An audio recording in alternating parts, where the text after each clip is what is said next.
Royalti bukan lagi kata yang asing. Dalam pembicaraan sehari-hari, kata ini dipahami sebagai sejumlah uang yang diterima oleh sepemilik karya saat dipergunakan untuk kegiatan komersial. Ketika sebuah novel diangkat menjadi film, tentu ada hak yang dimiliki oleh penulis yang harus dibayarkan oleh pembuat film. Hal itu juga yang kurang lebih berlaku dalam performing rights atau saat karya-karya milik komposer diperdengarkan untuk kepentingan komersial seperti kafe, restoran, dan hotel.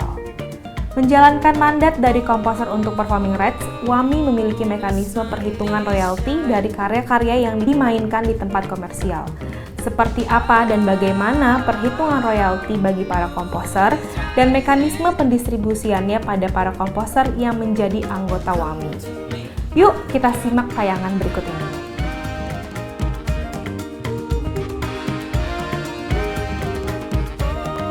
Dengan adanya pemberian mandat dari komposer ataupun juga pemilik hak gitu ya, itu WAMI menggunakan itu sebagai dasar untuk melakukan collection gitu kan ya. Lagu itu pun juga jadi menarik, kenapa? Karena beberapa lagu ada yang diciptakan lebih dari satu orang. Makanya dari itu ada yang namanya kita sebut sebagai metadata gitu ya. Metadata artinya datanya sampai selengkap mungkin, misalnya satu karya diciptakan lebih dari satu orang, itu mesti presentasi mesti jelas. Kalau tidak ada persentasenya, kita akan baginya berdasarkan 50-50 sebagai default gitu ya. Tapi kalau ada datanya dan kita mengharapkan ada datanya, itu lebih akurat lah gitu ya. Nah, waktu kita melakukan collection, tentunya contoh yang paling gampang adalah mungkin live event gitu ya. Di live event itu kita tahu, misalnya lagu yang akan ditampilkan di konser ini adalah lagu karyanya komposer WAMI gitu ya. Kita akan lebih kejar. Tapi ketika kita tahu karyanya misalnya komposer itu adalah komposer yang belum tergabung dengan LMK, ya kita nggak narik gitu kan. Jadi apa? Karena kita tidak memiliki mandatnya. Nah, ini yang jadi concern ya. Kenapa concernnya jadi penting? WAMI selalu bertumbuh, ya. Anggota WAMI di tahun 2021 bertambah kurang lebih 719 orang. Artinya ada komposer-komposer baru. Dan ini memang jadi penting, kenapa? Karena banyak karya sekarang. Sekarang dengan teknologi, karya itu lebih mudah untuk dirilis, ya. Dengan teknologi kita bisa taruh di platform, main gitar aja atau main piano, nyanyi, bikin karya, ditaruh di platform, dianggap sudah dirilis gitu kan ya. Itu sebagai yang mesti dikolek juga. Kalau dia merilis dan kemudian ada yang pasang iklan, dia dapat hak yang mestinya begitu. Nah, oleh karena itu WAMI pun juga tidak pasif menunggu komposer mendaftar. Kita pun juga mencari, mendata, ada komposer yang belum menjadi anggota LMK, kita akan hubungi. Jadi tim membership ya akan menghubungi untuk kemudian mereka bisa mendaftar secara gratis. Tidak ada hal yang membebankan mereka gitu dalam hal ini. Dan kalau komposer semakin banyak, karyanya semakin banyak, peluang untuk mendapatkan manfaat ekonomi akan semakin besar. Gitu ya. Karena kita bisa bilang ada tiga macam komposer. Pertama, komposer yang terdaftar di LMK WAMI. Yang kedua, komposer yang terdaftar di LMK non-WAMI. Nah itu kalau misalnya kita mengkolek, kita akan membayar kepada LMK yang non-WAMI tadi. Ini hak kalian gitu. Kita yang mengkolek memang, tapi kita lihat, oh ini ternyata datanya ini adalah punya LMK lain, kita bayar ke LMK lain. Yang ketiga adalah komposer yang belum punya LMK, belum bergabung dengan LMK.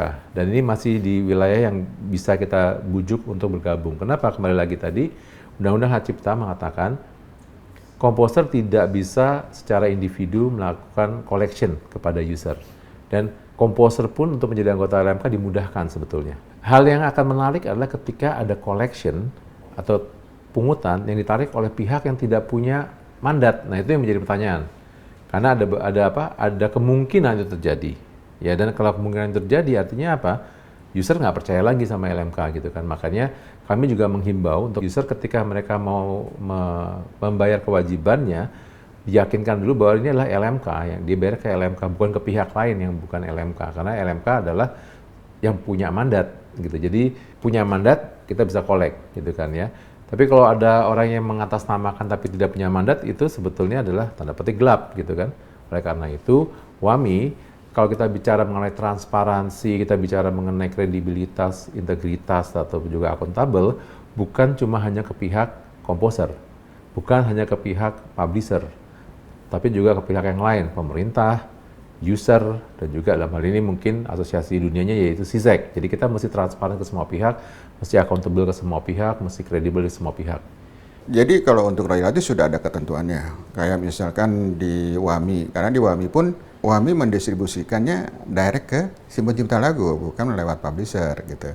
Nah, di dalam perjanjian publisher dengan pencipta lagu itu ada untuk mekanik atau untuk performing gitu ya. Tapi pastinya tidak lebih besar daripada si pencipta lagu. Tidak boleh, dalam ketentuan pun ada gitu ya. Jadi pencipta lagu harus lebih besar daripada publisher. Peraturan internasional membakukan share untuk publishing tidak boleh lebih dari 50%. Maksimal hanya 50% gitu kan. Untuk komposer tentu bisa lebih dari situ. Tapi balik lagi sih semuanya ke kesepakatan antar mereka.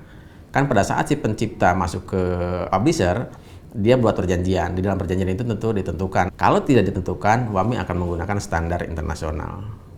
Di WAMI ini ada tiga distribusi. Yang pertama adalah royalti itu benar-benar berdasarkan dari pemakaian. Yang kedua adalah royalti yang lagunya dipakai tapi tidak dilaporkan. Yang terakhir adalah royalti minimum namanya. Setiap anggota akan dapat. Seperti itu. Nah itu jumlahnya ditentukan oleh si perwakilan pencipta sendiri, nominalnya. Kalau di publishing itu ada dua model kerjasama ya dengan pencipta lagu. Ada yang song based per lagu atau ada yang songwriter based. Jadi otomatis apapun yang diciptakan sama si artis itu akan dipublish di perusahaan publishing. Ya ada per lagu. Jadi misalnya kalau Mas menciptain 5 lagu ya 5 lagu aja kontak ke saya. Tapi ada juga yang karena dia saking potensialnya, pokoknya semua lagu yang kamu ciptain saya publishingnya gitu. Jadi kalau di publishing di Nadaku itu kita tidak membeda-bedakan semua lagu kita ambil. Jadi kalau di Nadaku itu ada dangdut, ada juga yang indie, pop. Jadi kita semua nggak membeda-bedakan selama sudah dipublish. Jadi kita yang penting adalah sudah dipublish dulu gitu di media manapun. Kalau sekarang kan cukup dengan dipublish di YouTube atau di Spotify, berarti dia lagunya udah ada gitu. Nggak mungkin kan kita masukin lagu, tapi lagu hanya coretan di kamar mandi atau di tulisan gitu, tapi kita publish. Nggak bisa, itu karena kita mau ambil apa gitu. Terima daftar lagunya, itu kita verifikasi dulu ke Asosiasi Penerbit Musik Indonesia atau APMINDO. Kita verifikasi dulu, kalau udah oke semua, nggak ada yang klaim, baru kita tekan kontrak gitu. Sudah tekan kontrak, baru kita daftarin tuh ke DSP, Pak. Kita bikin metadata lagunya, terus kita upload lagu-lagunya, biar ada royalty. Kalau ada lagunya make, ya royalty masuk ke Nadaku. Gitu. Jadi, komposer akan mendapatkan haknya ketika si user membayar dan juga ada data penggunaannya, gitu ya. Katakan lagi kalau misalnya dibayar tapi tidak ada data penggunaannya, kita menggunakan proxy. Nah, artinya apa? Kembali lagi kepada premis yang disampaikan di awal tadi, bahwa yang kita terima itu harus habis didistribusi kepada komposer. Karena itu haknya mereka. Gitu. Itu yang jadi concern ya. Nah, tentunya diharapkan dengan kemajuan teknologi, infrastruktur, segala, yang kita mengharapkan data yang kita terima bisa lebih mendekati real. Walaupun tidak akan pernah 100% ya, tapi akan mendekati. Karena supaya kita bisa memberikan royalti yang fair kepada komposer yang karyanya digunakan.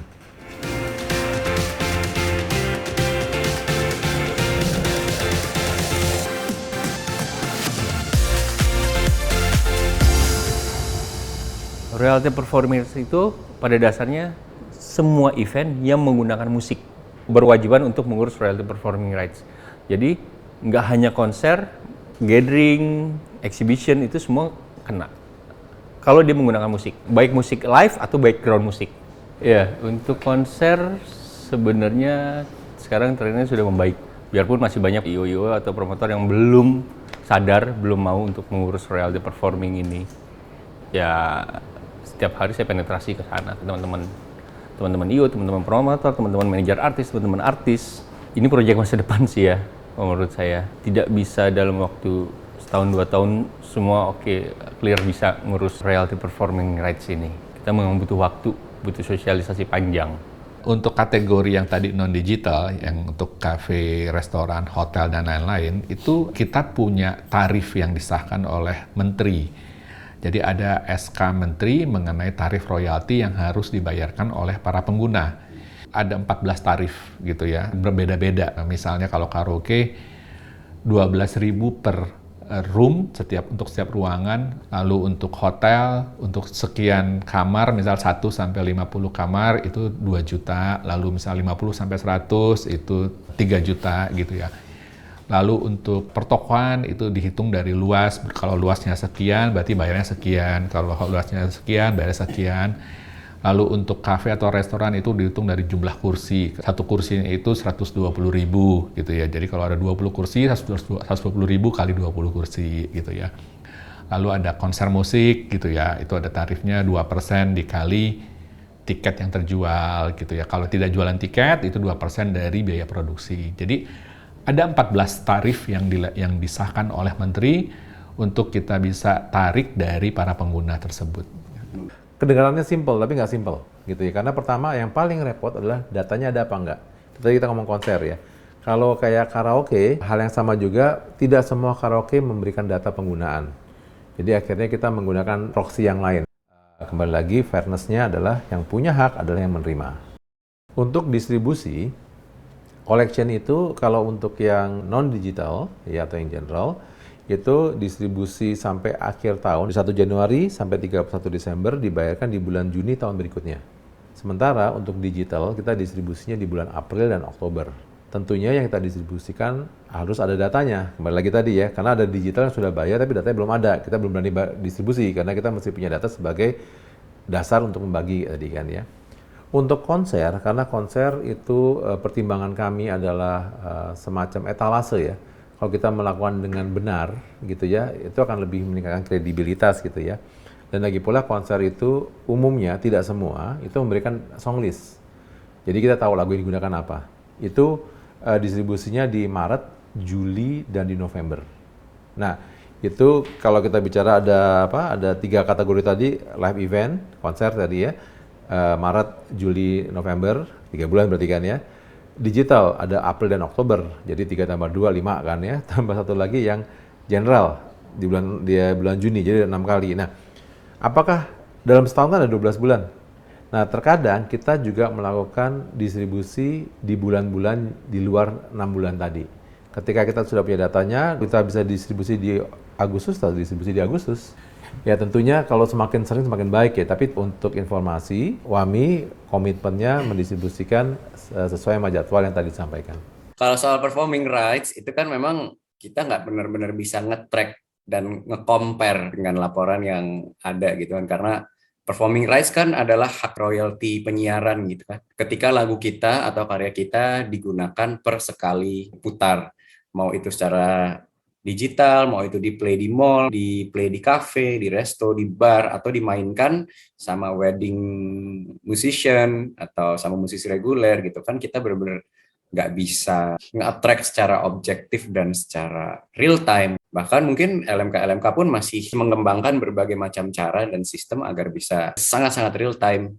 Ya namanya proses ya gitu. Dan pasti ada angka yang fluktuatif sih. Nggak bisa kita takar sekian, terus kan pasti berbeda-beda. Tergantung seasonnya, tergantung habit dari pendengar musiknya, lagi suka dengerin karyaku atau enggak gitu. Tapi ya itu memang proses.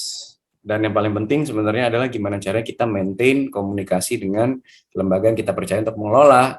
Menurutku sih itu ya, karena dengan komunikasi kita jadi sama-sama tahu apa yang ada di pikiran masing-masing, apa yang jadi concern masing-masing gitu. Dan dari situ bisa menilai dengan objektif, asik nggak sih nih, cocok nggak sih nih gitu.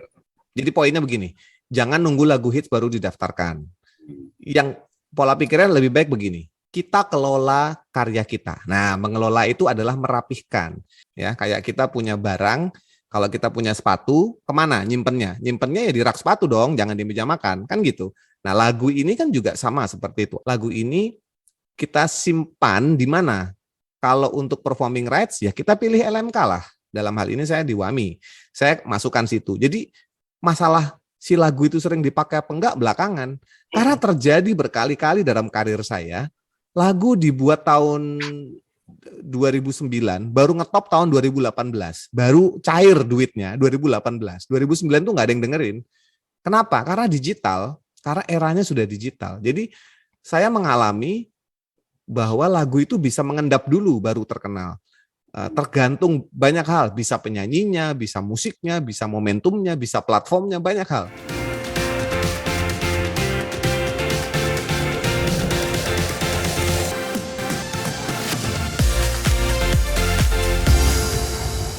Jadi, seorang komposer itu haruslah terdaftar di publisher untuk mendapatkan royalti mekanikal, sinkronisasi, dan juga hak performing. Oke, kalau dia tidak terdaftar, ya dia tidak dapat apa-apa. Kayak gitu, karena sistemnya YouTube, kita kan yang nyariin iklannya, kita yang nyariin usernya untuk berbayar premium, gitu kan. Jadi, kalau kita nggak tahu ini si komposer ini terdaftarnya di mana, ya tentunya kita nggak bisa mendistribusikan duit tersebut ke si komposer. Nah, mengenai pembagiannya bagaimana, maksudnya duit-duitannya berapa, itu sebenarnya tidak ada formula resminya. Nggak ada formula resminya. Jadi misalnya kayak gini, misalnya ada seorang komposer, lagunya lagu dangdut. Ada komposer kedua, lagunya lagu pop, tapi popnya pop internasional, western lah gitu ya.